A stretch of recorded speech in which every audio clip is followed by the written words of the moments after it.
Hey guys, it's Stephanie, and I'm going to be doing a bit of a book haul today. It's been a while since I've done one of these, so I'm going to be doing books that were sent to me by authors or publishers, and it's not a lot. And then books that I bought with my own money. So starting off, I have The Ancestor by Danielle Trussoni. She was kind enough to send this to me. I spoke with her on the podcast, and she was just like such a lovely person.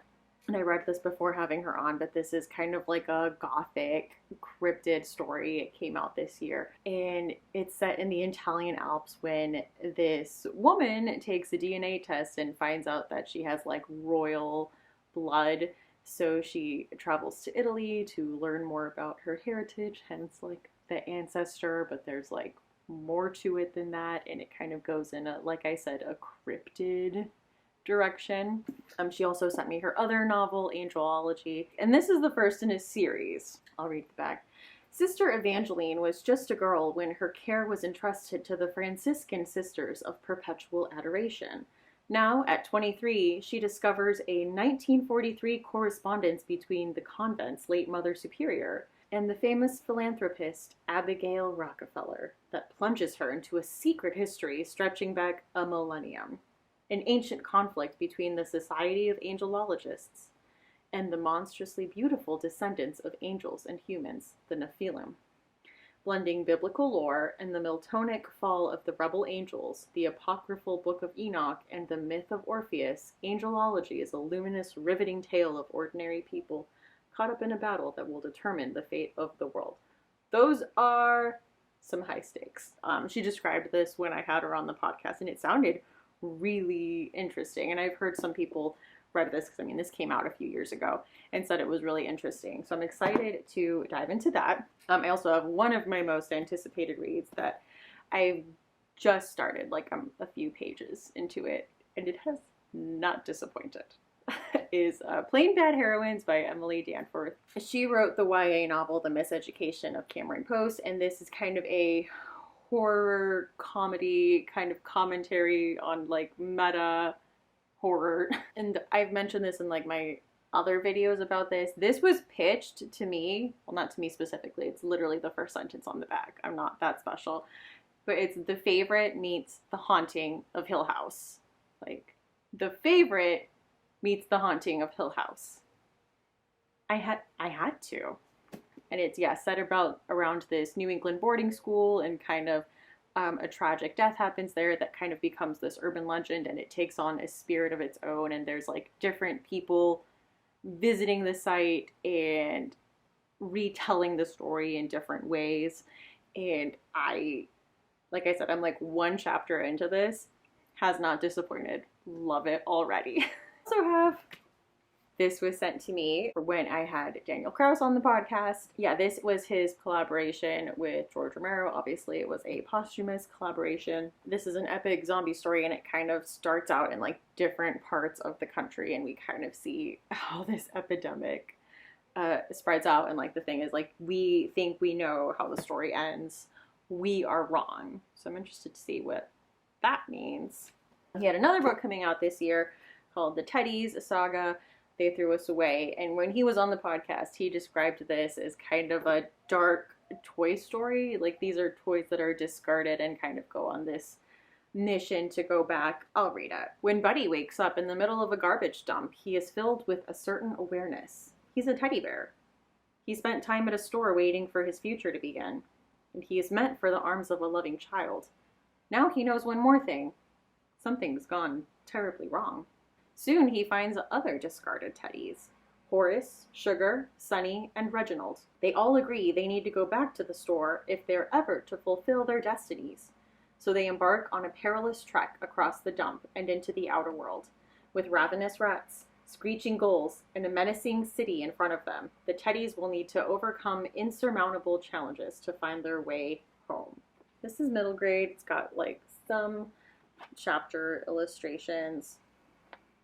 Like I said, I'm really liking the dark Toy Story thing, because I definitely see it. Now for books that I have purchased.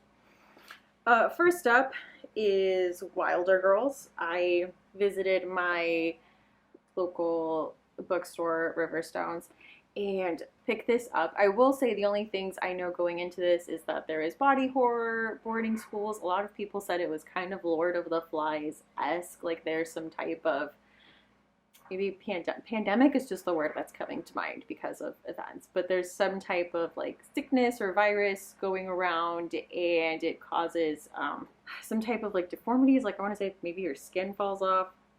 I'm sure this is very fun for everyone, me just like trying to think of guessing what stories could possibly be about. So I know that is Wilder Girls by Rory Power. And then this one got recommended to me a few times. This is Severance by Ling Ma. I was kind of snowball, like I had an idea for episodes that I wanted to do for the podcast, and one of them is corporate horror, like along the lines of like Mayhem or like the Belko Experiment, like an episode kind of like that. And people mentioned Severance by Ling Ma, which has a little bit of a post-apocalyptic twist to it, but I know it's about like a millennial like hustle, like work culture, which is exactly what I was going for. If that episode ever gets done, I hope it does. That's kind of what I would like to do. So I picked this one up and I love it. I just love this design. So sparse, but like eye-catching. Like I love this color, this like pink. And then one I also picked up for possibly an upcoming episode is The Laws of the Skies. This is by Gregoire Courtouis. My French is not great. I'm sorry if that's... this was translated by Rhonda Mullins from French. So it says, once upon a time, a class of 6-year-olds head into the forest for a camping trip. The innocent children play games where they imagine monsters everywhere. The creaking of trees becomes a growl. The tree trunk becomes an ogre. But this fairy tale doesn't have a happy ending. Monsters really do exist. Accidents, illness, the murderous impulses of a classmate. One by one, happily ever after evaporates for the children and their chaperones as, one by one, like all nature's creatures, they must learn the laws of the skies. Ooh. So this is pretty short. Ooh, and it's got like very nice thick cardstock paper. You know, like bookworm things that you get excited about. Yeah, it's 148 pages. To read that.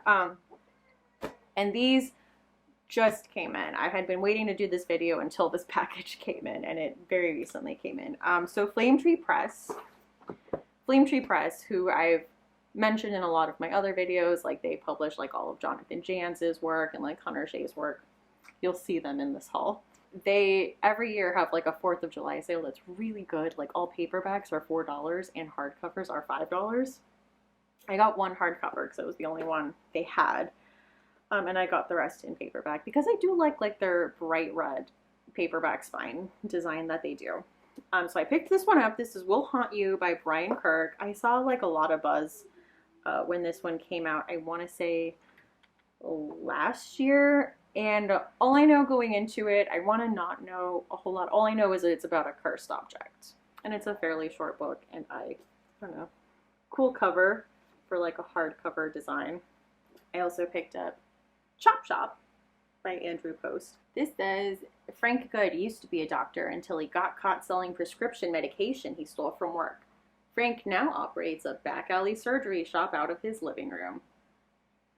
When an unsanctioned hit goes down in his home, Frank is left scrambling to get rid of the corpses. Meanwhile, Amber Hawthorne and Jolene Morris, business partners at the Hawthorne Funeral Home, are drowning in debt. They start selling body parts on the black market to keep their business alive. Their new buyers seem friendly and trustworthy enough until the dead gangster they've worked on turns out to have been full of disease. Now their buyers want something else to make up for lost profits, leaving the two undertakers to learn that sometimes running your own business can cost you an arm and a leg. Literally. Okay, fun story. Okay, cool premise. Side story, I do want to say that in like the suburb where I grew up, there was a man that went to prison for selling body parts on the black market. I don't know too much about it because I was a kid and it was like one of those things that was just like whispered about and no one really gave me like a ton of details, but I knew like there was a kid and his dad was in prison and that's what it was